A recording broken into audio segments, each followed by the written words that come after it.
The Nissan Z sports car has had quite a long history here in America. I mean, when the first generation first showed up back in 1970, it grew to quickly attract a loyal group of enthusiasts to this brand. Now, unfortunately for Nissan, the Z hasn't really changed much over the years. Sure, we had an all-new 5th generation back in 2003, but what you're looking at here represents the 6th generation of the Z car. We've seen it here in America since 2009, and this week Nissan has sent me over a brand new 2019 370Z Nismo. This is supposed to be the top of the food chain within the Z hierarchy. But I want to know is, does this sports car still have any relevance in an ever-changing environment? That's what we're here to find out.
So when you look at the design of the 2019 Nissan Z, you're probably going to notice that it doesn't really look like any other Nissan product on the market. And that's because this vehicle dates back to 2009. That's before the corporate V-Motion grille was kind of grafted onto every other Nissan product. Now, because of that, I think the Z still has a relatively handsome look. Now, speaking of which, this is the Nismo trim, and I hope you like black or white, because that's the only colors you can choose on the Nismo. This is the most powerful and most expensive Z you can get.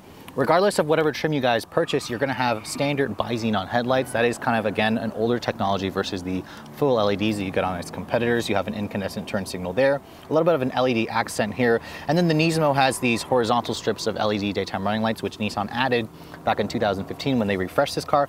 All the lower trim Zs have a vertical stacked LED running light that was added back in 2013. But overall, I think that the Z's design has actually aged well. I actually really like the front splitter here with the red accents and the gray, the Nismo badge. It's overall a still distinctive looking vehicle, if slightly dated. I mean, we've seen this design for the last 10 years, but I think that the car's design still is very much recognizable as a Z.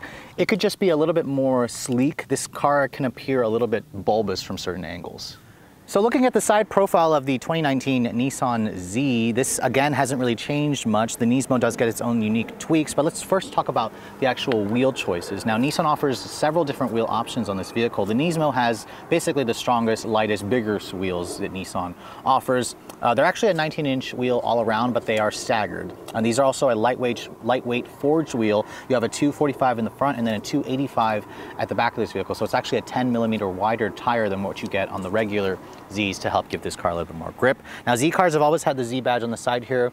There's actually an LED light behind that that does give it a little bit more of a premium vibe. And then I also like the extension for the side skirt. Now, the Z, in terms of its dimensions, rides on a 100-inch long wheelbase, which is actually about 3 inches longer than something like a Porsche Cayman, a lot shorter than something like a Ford Mustang, and at 170.5 inches long, this is, again, 3 inches longer than the actual regular Z because of the body kits. It's also about an inch wider at 73 inches wide. But if you're going to compare this car to something like a Ford Mustang, a Chevrolet Camaro, this is roughly a foot to a foot and a half shorter. So the Z is still a little bit of a smaller car, although it doesn't look quite as compact and sleek as something like a Porsche Cayman, which you could also compare this car to. At the back, or the side profile here in the rear, you can see the Z Nismo is slightly lower versus the standard model, and then you have a taillight that kind of resembles a Z, similar to the headlight. Nissan, again, introduced that styling language when this generation first came out 10 years ago. At the rear of the Nissan 370Z, you can see the design hasn't really changed. And a quick indication this is an older model. The taillights are kind of an LED combination. You do have LED brake lights, but the turn signals and the actual rear reverse lights are just an incandescent bulb. The Nismo, again, it makes this car roughly about an inch wider, and it's all in the rear. It's a little bit bulbous from certain angles to me, but I do like, again, the red trim that contrast is really nice with the white. And then the Nismo version gets its own specific Nismo tuned exhaust. I'll let you guys hear that real quick.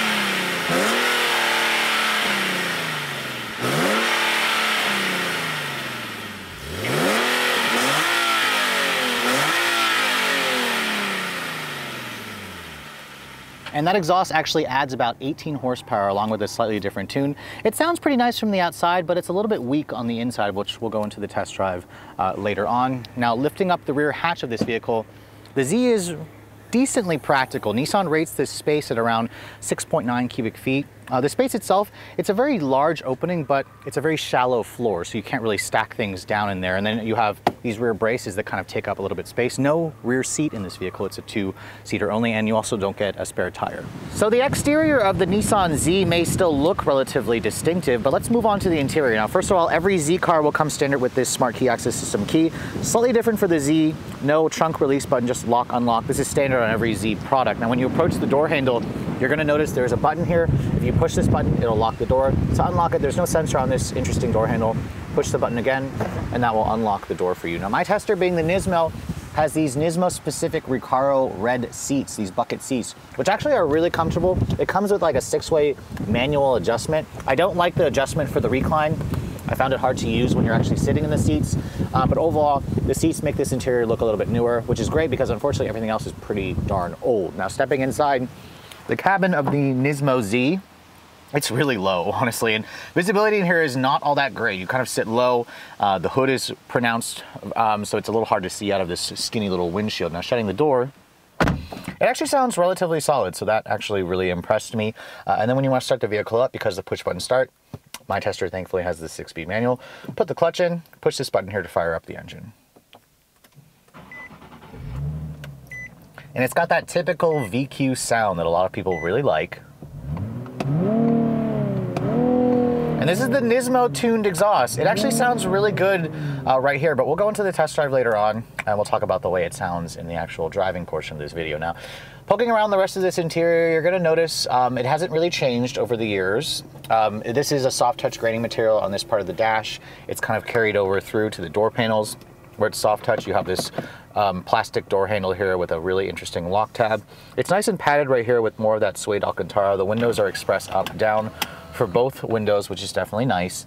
The steering wheel, like so many other Nissan products from the early 2000 eras, it actually moves with the gauges when you adjust it. It doesn't telescope though. I wish it did because I found the steering wheel is not close enough for me. This is also a very old steering wheel, Nismo specific with the suede, with the red accent here. You have your audio controls, cruise control here. Don't even expect to find adaptive cruise or any driver assistance. The only thing this car has is a backup camera, which Nissan made standard for 2019. Over here you can see you have different sets of gauges. You have an oil temperature, a volt, a clock, which is kind of redundant. You have a clock display in there. I don't really need that. That could have been something else. This head unit here, this is the old 7-inch touchscreen infotainment system, which we used to see in a lot of Infiniti products from the early 2000 eras. This is really disappointing. This comes standard on the Nismo version, optional on the other trims. I would skip it entirely because this nav system, as you can see, is just dirt old. It's so old, and the graphics in here are just old. It's too small. The screen is just way too small. And it's just super disappointing. I would skip this entirely and just put an aftermarket head unit in this car if you were looking for it, because this is just going to be a constant reminder how old this car is. When you put the vehicle into reverse, Nissan actually gives you a pretty decent backup display, but here's the catch. You have 2 backup displays. I have not seen that in a production car. That is really strange. It's almost like Nissan said, okay, fine, we didn't have a backup camera standard before. Now we're going to give it to you as standard and give you 2 screens that show the exact same display, which I found myself using that one most of the times anyways. Down here you can see nice controls here for your volume, for your tuning knob. Pretty straightforward. Single zone automatic climate control, which is nice. This right here turns off the automatic rev match function, which Nissan was actually one of the first manufacturers to do that. My tester, the 6-speed manual, is relatively nice. Nice short throws, but a little bit notchy going into the gates, so not quite as good. Reverse is if you go all the way here, push down, and then go over here for reverse. The clutch is a little bit on the heavier side. Engages at the end of the travel. We'll go into the test drive later on. You have a manual pull parking brake here. No heated seats in the Nismo version. You have a release for your trunk. It's nice and padded right here. Gives you a little bit more storage. Your USB is in there. A 12 volt is there. When you look at the glove compartment here, It's actually a pretty good size for a sports car. You can see it's damped but not lined with felt. The seats, I actually think they're really comfortable and supportive. I took this car on like a 2-hour road trip, and they're actually really supportive seats for Recaro. I like the suede Alcantara. Overall, this interior will constantly remind you that this is very, very old. I'm looking forward to Nissan introducing a new head unit that we've seen in the new Altima that I just showed you guys. It's a little hard to see out of, but you've got really comfy Recaro seats, and mostly it's very driver focused, which a lot of enthusiasts are gonna like.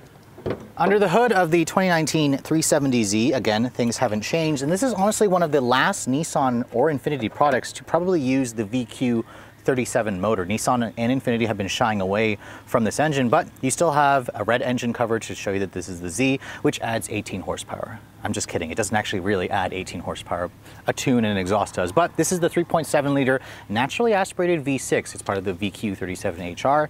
It does have variable valve timing with intelligence, but no direct injection on this motor. But despite that, even though this engine is very, very old, it still makes a rather impressive 350 horsepower, which is again 18 more than the standard Z car, which makes 332. It also makes 276 foot-pounds of torque. Now that torque number is a little bit light. It's about 6 more pound-feet of torque than you get in the regular Z car. So it's a pretty good amount of power. Now, transmission choices, Nissan used to only limit the Nismo to a 6-speed manual, but they added a 7-speed automatic a couple years ago. This one thankfully has the 6-speed stick. It weighs around 3,400 pounds, and fuel economy, in case you guys care, well, that's rated at 17 in the city and 26 on the highway. Please put premium gas in it. This car is rear drive only with a limited slip diff. It weighs around 3,500 pounds, so let's get out on the road and see how it all performs.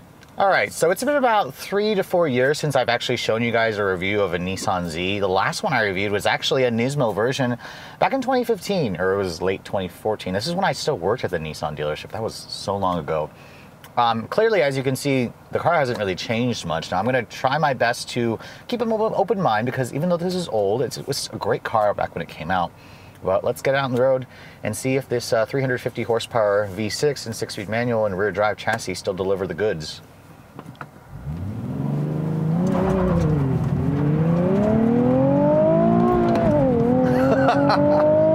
Listen to that sound. I love the VQ engine when you're really pushing it, when you're getting on it, but wow, this thing is still fast. That's impressive. I wasn't expecting that amount of fun. Honestly, I've been driving the car for a couple days and it's been raining, so this is the first time I'm actually able to get on it while it's dry. And that engine still delivers a lot of good noises, good performance. It's still a very agricultural, truckish engine. Like, for example, when you get on it, the shifter and the seats and the pedals are vibrating, which I don't really like. A lot of sports cars have just gotten more refined. This is definitely not there.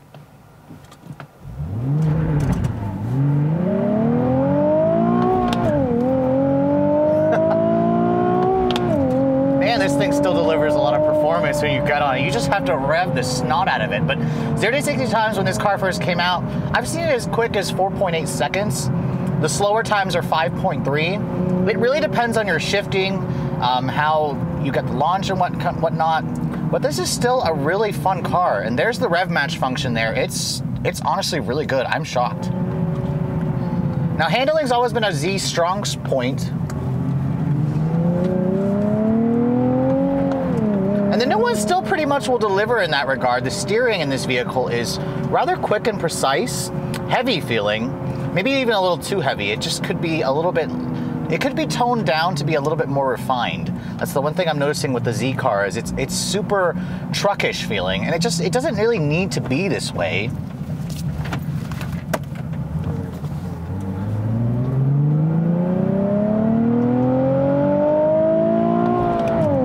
That engine just loves to scream to 7,500 RPM, which is a nice throwback to old school, because motors just aren't like this. I mean, I just drove the new Altima, which got rid of the VQ motor and replaced it with a variable compression turbo, and it's not lovely sounding like this.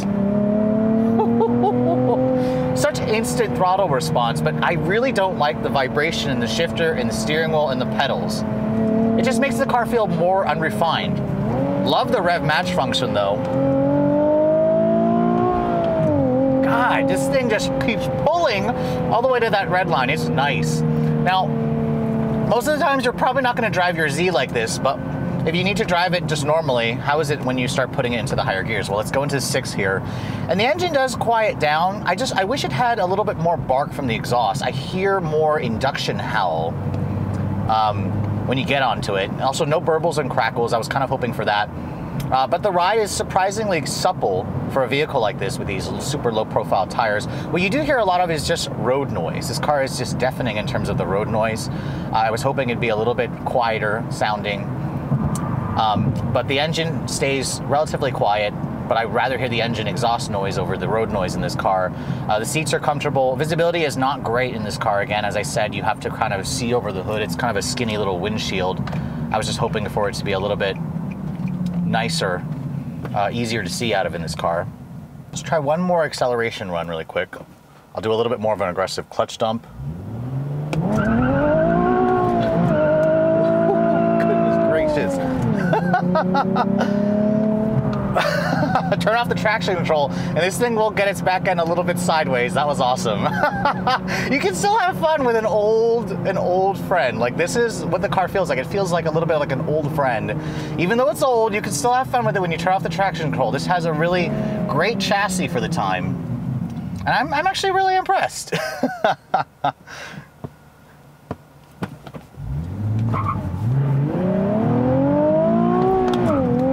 Chirp into second there. Leave the traction control on, and this car is a little more forgiving. It's not super intrusive though, which is nice. Really only turn off the traction control if you're looking to drift this car. It'll do a drift super easily. The suspension's been tuned for that. The steering is nice and weighted, but a little just too darty at times, but it's still a fun car. I have to admit, I'm actually surprised that I enjoy the Z car still this much. I really hope Nissan doesn't give up on it, which they have confirmed they are working on a new one. This car, what it could use is that new turbocharged 3-liter V6, a lighter car, something that's a little bit more focused feeling. This car could just feel a little unrefined and truckish. I never get tired of that. It's a lot of fun. Like, it could seriously give the new Supra a run for its money, even though I haven't driven that yet.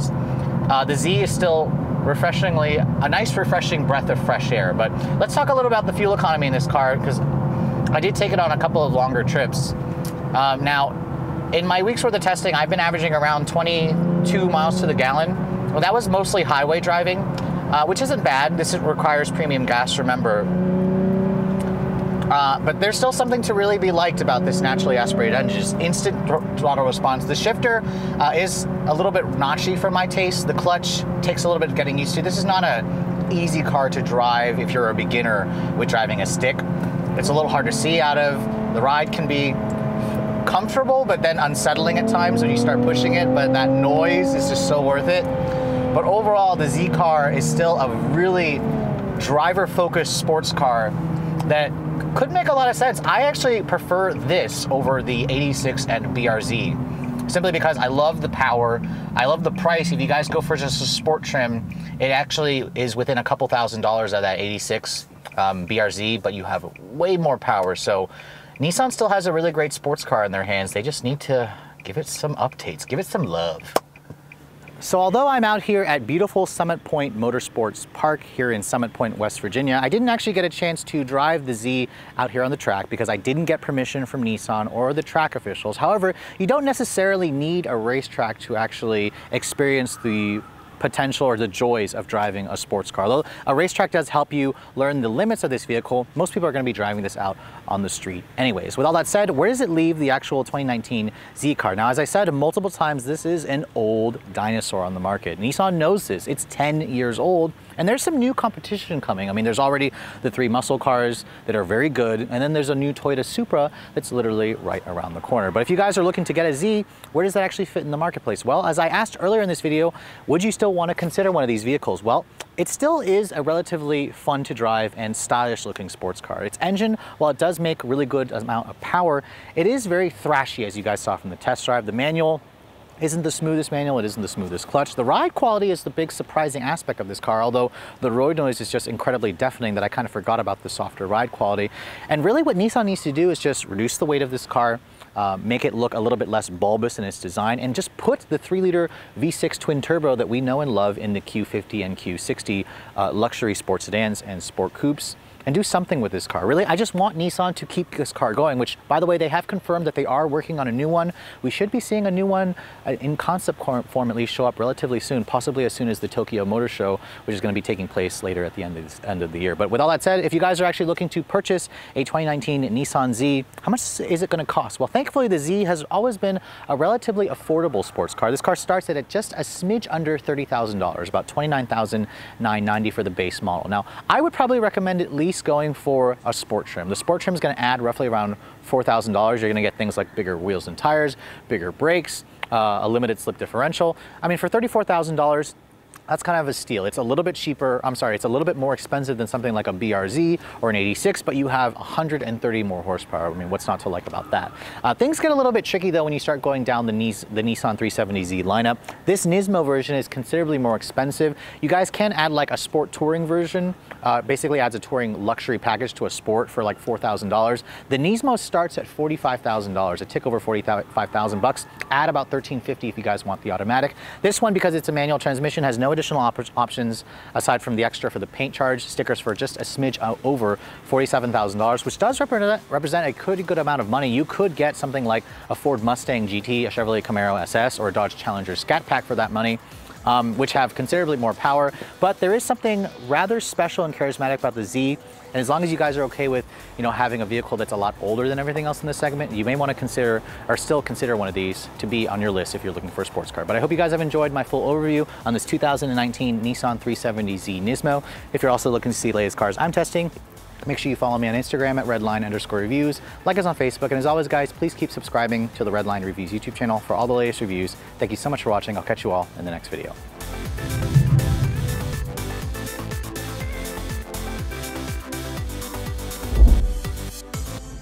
These are staggered forged wheels. Now, you have a 19-inch, is this a 19-inch? Sorry.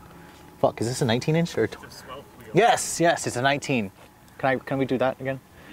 It just could be probably made a little bit more swelth. Is that a word? Is that a word? Swelth? Swelth is not a word. No, it's not a word. Swelth is not a word. What's the word I'm looking for? It could be a little bit more sleek. Sleek, swift.